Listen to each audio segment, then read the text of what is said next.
I had a viewer ask me to take on this video, so thanks to John Smith for the idea, and I'd like to invite anyone who has other videos that they want me to take a look at to send them my way. I'll include an email link at the end of the video for that purpose. So let's get right to it. Immediately, it becomes clear that this is a video from a libertarian perspective, and I've already done a video or so on that, so what I say here probably won't come as any surprise, but I was really looking for a way to get into more depth, and this provides that quite handily. So thank you again, John. You did me a favor by suggesting this. I don't want to spoil anything, so I'm not going to say too much up front. Therefore, here's statism, the most dangerous religion.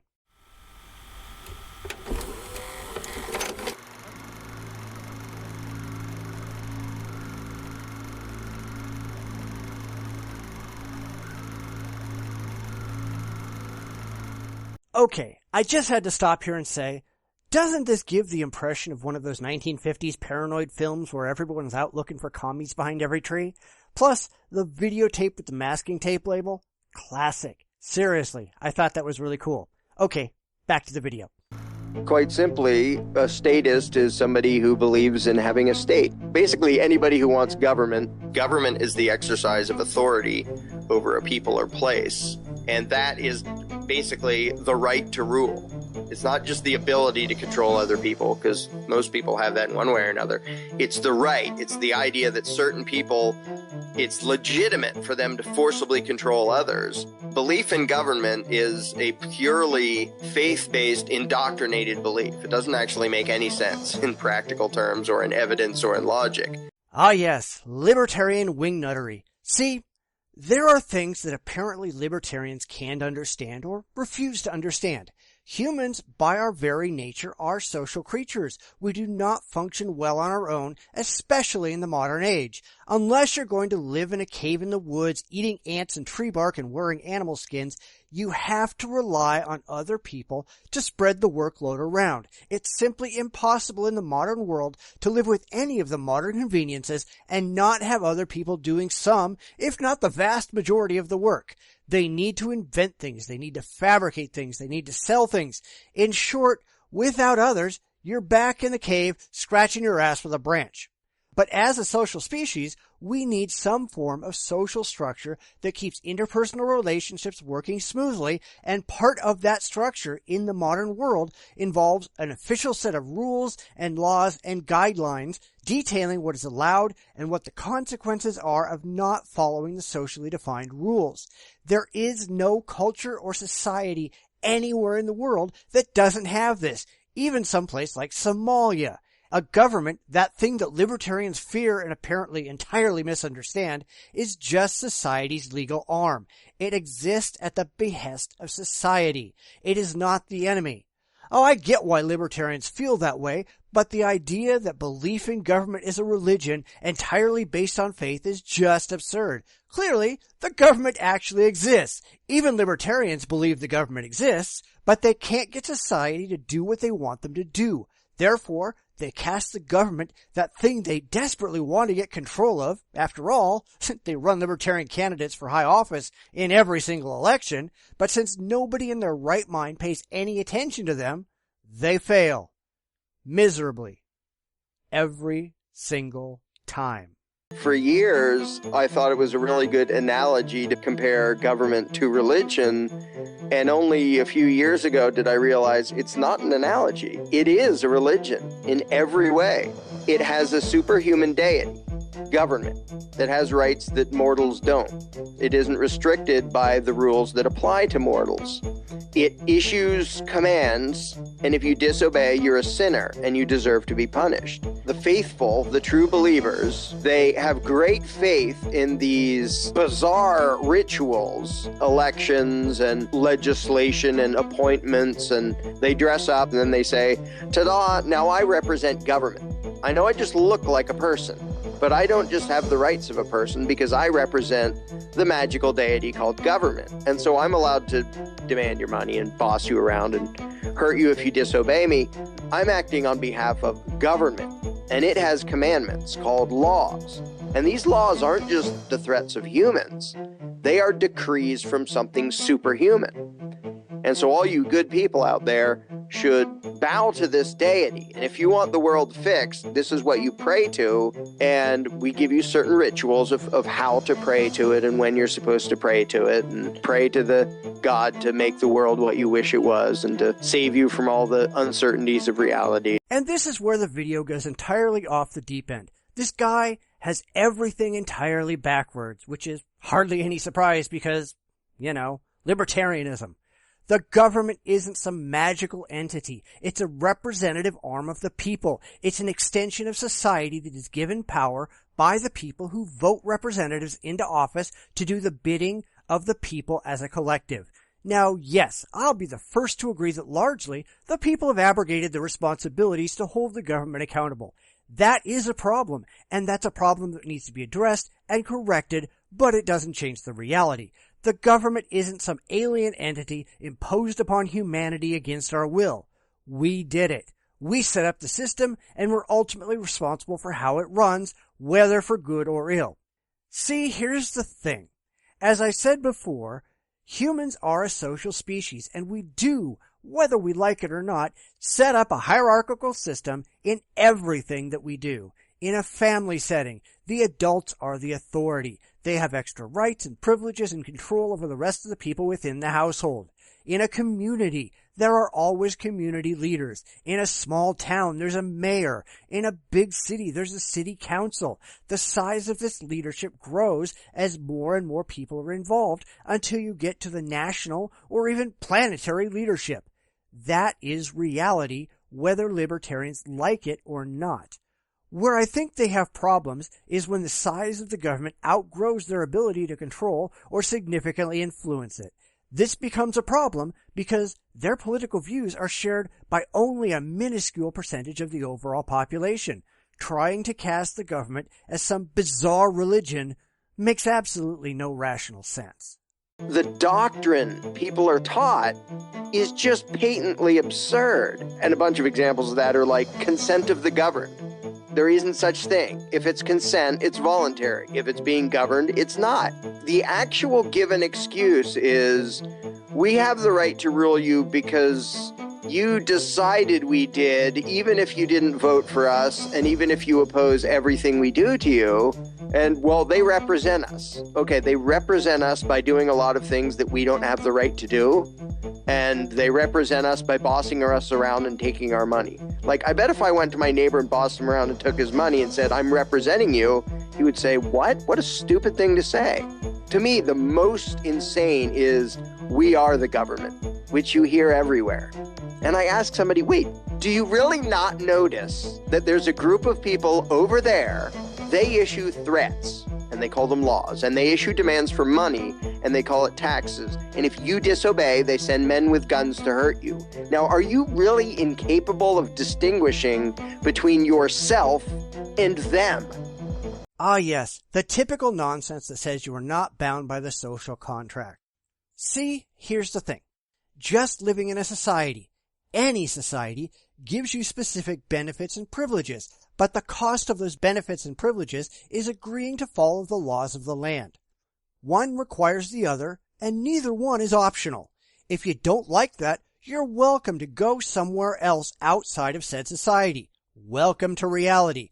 And no, you don't have to vote for the people currently holding high office. Those choices are made by society collectively.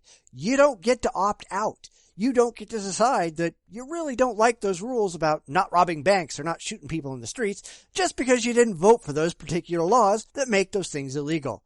Well, yes, you're going to be held accountable for that, whether you like it or not, and anybody who thinks otherwise, well, you're just an idiot. But, of course, we are talking about libertarians, and being asinine is their middle name.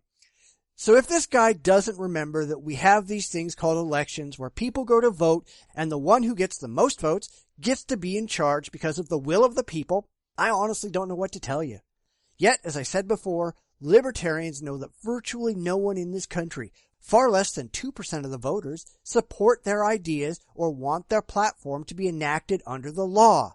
That's why their candidates lose by an absurd margin every single time. And that's why they have to spin these ridiculous yarns to make it look like their ideas aren't so laughably ridiculous. One of the biggest giveaways that the belief in government is a complete blind faith religious belief is the way people respond. One very easy line of questioning is, can you give somebody else a right that you don't have? And everybody says, well, no, of course not. Well, how about you and your buddy? Can the two of you give someone else a right that neither of you had? Well, no. And it only takes a couple more questions to get to, well, how did Congress get rights that you don't have? They get emotional and they get angry or they get defensive or they run away. They didn't come to this belief through reasoning and evidence and logic. They came there by having a blind faith belief smashed into their heads, starting before they could even talk.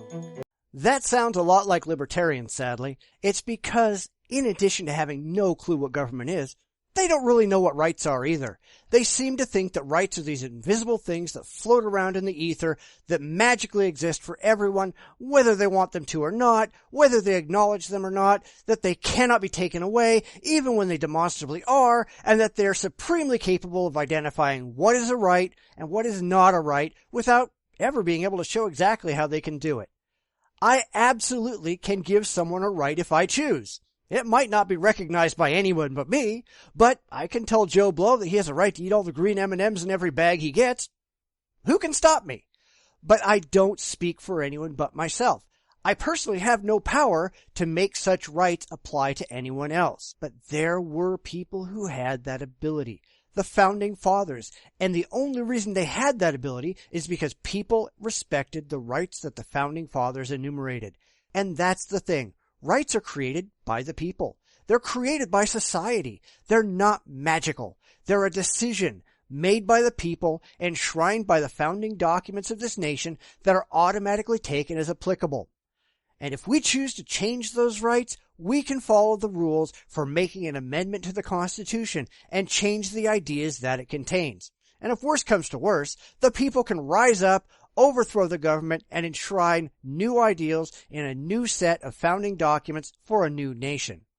It's just something they were taught to believe, that there's this thing called authority and that it's allowed to do things that human beings aren't, and that people have an obligation to obey it, to the point where, yeah, it's some people, they weren't gods or anything, some people wrote down a thing on paper and then they called it legislation and they did certain rituals, and then people go around saying, well, this is law.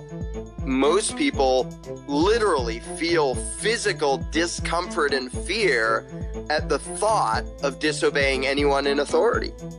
Most people can't say, no, I'm not going to do that, because it goes against their years and years of programming and indoctrination that trains them to think, if you do as you're told, you're good. If you don't, you're bad.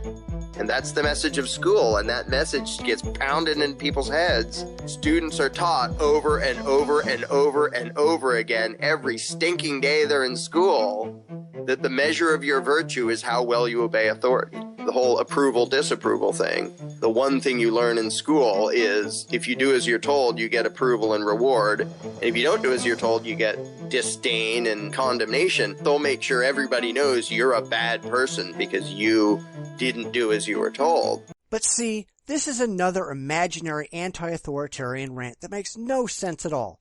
You are going to be subject to people who have authority over you from the moment you're born. Your parents are going to tell you what you're allowed to do and what you're not allowed to do. If you do wrong, you're punished. If you do right, you're rewarded. This is not something that springs from government. It's something that's true of every single second of your life, whether you like it or not. And government doesn't grant anyone superpowers. If you want to run for public office and you can convince enough people that your policies are desirable and your character is sound, you can get elected and suddenly you've got abilities that you didn't have before your election. This isn't magic. It isn't supernatural. These abilities are what is invested in you because you've gained the trust of the public to do a job. It's no different than any other job you can have. As you move up the ladder of responsibility, you gain power and influence over those below you, but you also gain more of a duty to do the right thing. Again, this is the libertarians creating imaginary boogeymen hiding behind trees, ready to leap out and accost them. It's almost like a conspiracy theory in a lot of ways. Oh sure, they whine and moan that they didn't give anyone the right to take authority over them, but who says they get to? Where did they get that idea? They really come off sounding like a petulant child stomping their feet and holding their breath. It isn't attractive or impressive at all. The belief in authority leads everybody, good people, bad people, everything in between, to advocate and do things they wouldn't otherwise do, bad things they wouldn't otherwise do, including cops, because the cops really and truly believe that they have the right to do things that I don't have the right to do and you don't have the right to do. The only reason most of them do what they do is because they believe in authority, and they really believe that legislation gives them an exemption from morality. So that when they do something and someone says, hey, what you're doing is bad, hey, I don't make the law, I just enforce it.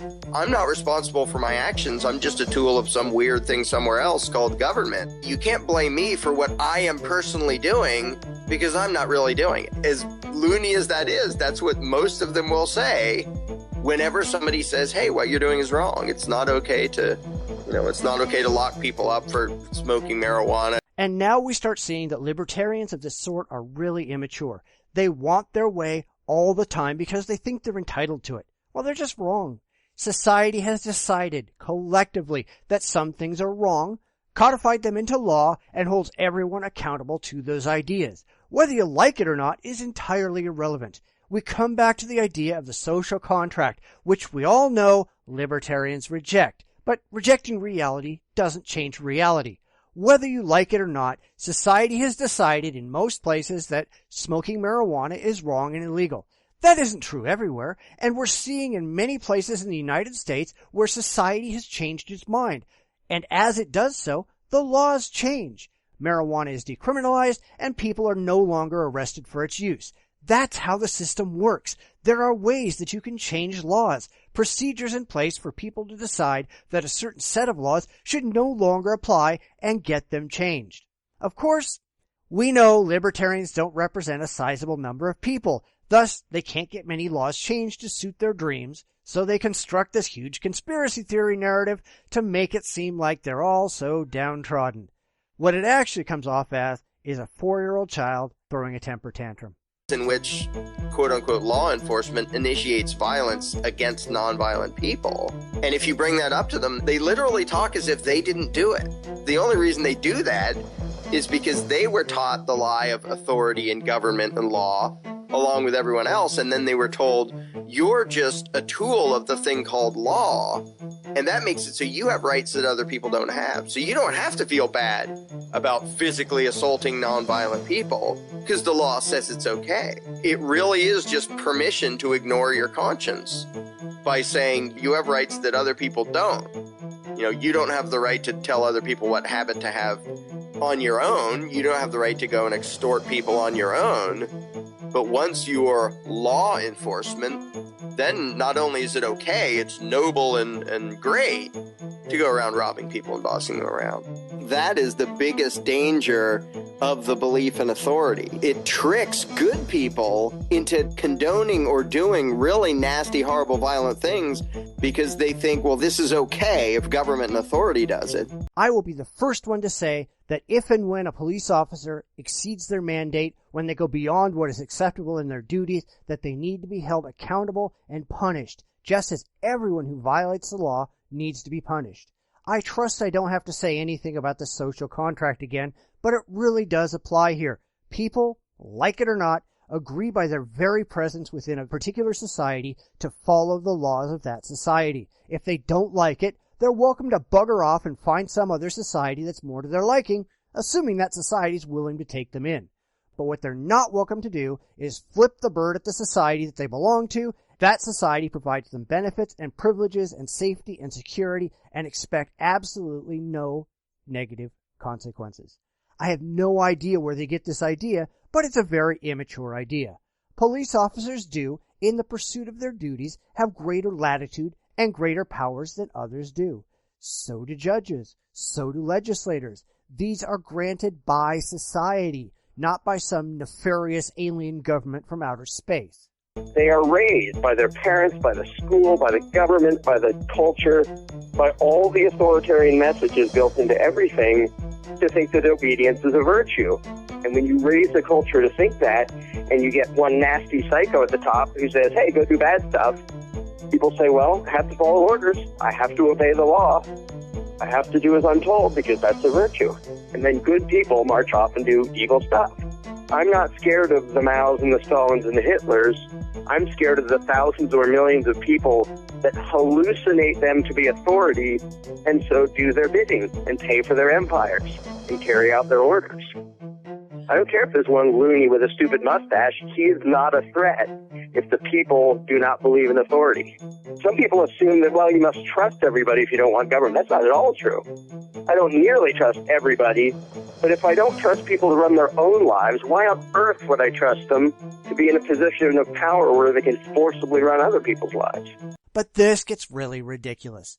Collectively, people decide who to put in power to represent their interests, and people are ultimately empowered to remove these people from office, again collectively, if their elected representatives do a bad job. Yet, we get a lot of real paranoia from the libertarians who think that, oh no, something bad will happen if we have anyone in authority over the masses. But isn't it much more likely that having no authority at all, no laws, no rules, no regulations, no social expectations and norms, that individuals will be far more dangerous on their own than any social leader could ever be? Once you start saying that people can do whatever they want to do without any controls, without any direction, you've gone against the whole of human history. There's never been a single human society that has survived or thrived as an anarchy. It's never happened. It's never going to happen. It violates the sum total of human nature. We know that when people are given the ability to act without consequence, to do without fear of reprisal, that's when they turn to the worst excesses and most horrific behavior imaginable. That's why dictators create bloody regimes. No one has the ability to remove them from power without resorting to a bloody coup. History shows us clearly that this kind of anarchistic libertarianism has never worked, ever, anywhere. But you know what they say about those who fail to learn from history. Really what it boils down to is saying, I don't trust people. People are untrustworthy and unpredictable. So my solution is to take some of those people, some of the most untrustworthy around, give them permission to violently control us all, and that will protect us from the untrustworthiness of mankind. Okay, you're so scared of the average man out there and so thankful for government. Let me ask you, who has taken more of your money under threat of force? Private people threatening you or agents of authority threatening you? How many murders are committed by private people compared to how many are committed by people acting on behalf of authority? It's not even close. The number of murders committed in the name of law enforcement and government and authority completely dwarfs private murder. Even governments killing the people of other countries is small compared to them killing their own people. In the last 100 years, over 270 million human beings killed by their own governments, not counting war. Now, I don't want to be pedantic, but I think this really shows how out of touch the video maker is. By definition, nothing that governments can do that falls within the context of their laws can be murder. Murder, by the very definition of the word, is killing not sanctioned or condoned by law. Now, it's a small point to be sure, but it does betray one very clear problem here, that these people haven't bothered to think critically about their own points. They're just having an emotional and, frankly, pretty immature reaction to their quite bizarre view of the world around them. In that, they're no different than creationists and solipsists and all the other philosophic and religious crazies who are more concerned with their emotional comfort and well-being and not at all interested in whether what they think is reasonable, rational, or factually true. It's also a fact that of all those deaths caused in the past century, the overwhelming majority happened in totalitarian dictatorships where the people did not place their leaders in office and continued to provide regular support for their re-election. We're talking about National Socialism and Communism and Marxism, where people do not provide direction for the government and elections, if they exist at all, are a farce. But far be it from the libertarians here to acknowledge that. That first step is always the hardest. To get someone to dare to set aside his blind faith long enough to think about things, to back up enough to say, maybe government isn't even legitimate at all. It takes a lot for people indoctrinated into the faith to dare to think of those literally blasphemous ideas that, no, those people in Washington don't have the right to rule. Their threats aren't laws, they're just threats. Their demands aren't taxes, it's just extortion. And that really feels like heresy, because it is. It is heresy against the God called government.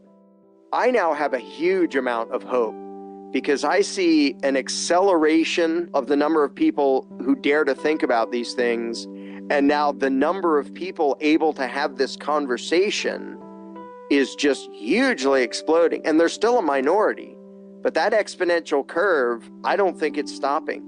I really think the cult of statism is as good as dead.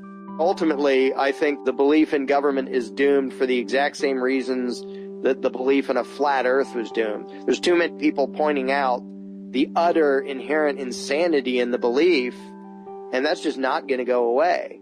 Nobody who understands self-ownership and understands why authority is inherently bogus wakes up the next day and say, suddenly, I think I should do whatever the politicians say. But that's the problem. You're just asserting a belief system without being able to justify it with evidence, reason, and logic.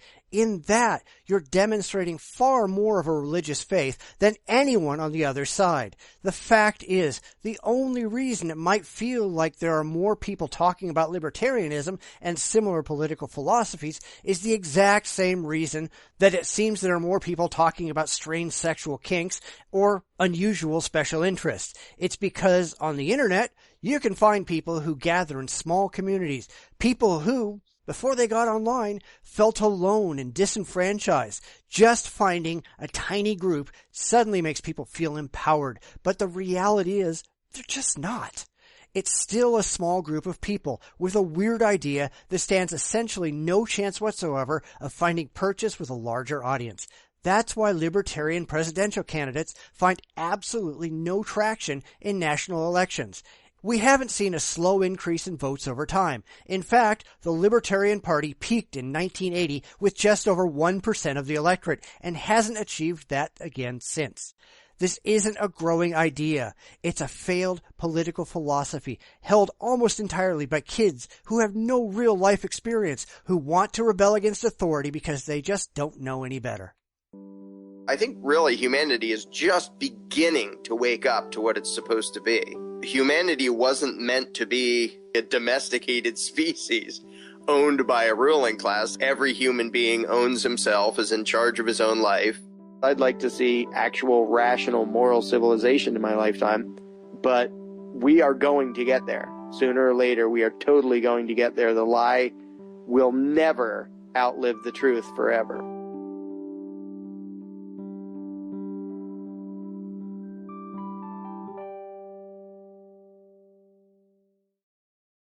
Except it's not a lie. It's reality. Listening to libertarian wishful thinking is no different from listening to religious fanatics preaching from the pulpit. They have a message that, if you stop to think about it for a second and consider it intellectually, it makes no sense at all. It's just a dream. It's a fantasy. It's a lot of hand-waving and pretty words that, in the light of day, has no more validity than claims of Bigfoot or the Loch Ness Monster. If you look at the gatherings of the anti-authoritarian faithfulness video with a few dozen people sitting around a campfire singing Kumbaya, and then compare it to people who do understand the real world, who gather at political rallies in the tens of thousands, you can see just how insignificant it really is. No matter how many times I've heard over the years that libertarianism will win if we just wait, we're still waiting. In another decade, we're still going to be waiting. In another century, we'll still be waiting. That won't stop the blindly faithful, though. They're not interested in how things actually work. They've just got their convictions, no matter how credulous they really are. Wow, that was a long one. Special thanks to John Smith for steering me to this video. I welcome comments and video responses. If you got something to say, by all means say it and we can have an intelligent conversation. Make sure you like, subscribe, and share so that others can throw in their 2 cents as well. If anyone has other video content that they'd like me to address, do like John did and send it my way. In fact, send it to this email address right here. I currently have quite a backlog, but I love seeing what people are interested in. So until next time, take care of yourselves and please think logically. It can't hurt and it just might help.